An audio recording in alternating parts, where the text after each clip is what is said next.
Kabuang 7.1 billion pesos na halaga po ng iligal na droga na samsam ng PIDEA Region 1 noong 2025. Para sa police report na yan, kasama natin Idol Joanna De Vera.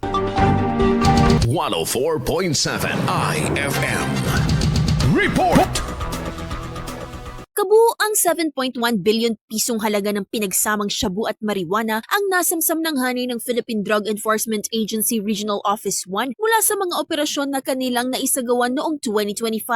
Sa ibinahaging accomplishment report ng hanay, nasamsamang nasa 1,033,409 na gramo ng shabu, 97,810 na gramo ng dried marijuana leaves, 577,240 na piraso ng marijuana plants, 30 ml ng marijuana oil at 67,911 na piraso ng marijuana seedlings. Naisagawa ang kabuang 1,755 na anti-drug operations, kabilang ang 1,498 buy bust, 217 search warrant, 31 marijuana eradication, 2 illegal drugs recovery, 5 warrant of arrest at 2 infragrante delicto operations, habang naaresto naman ang nasa 2,996 na drug personalities. Matatandaan na isa sa pinakamalaking operasyon ng PIDEA Regional Office 1 at PNP noong nakaraang taon ang pagkakasamsam ng bulto-bultong shabu sa Labrador, Pangasinan na nagresulta sa pagkakaaresto ng isang Chinese national at kasama nitong Pilipino. Kasama mo na dito sa IFM Dagupan, ito si Idol Joanna De Vera.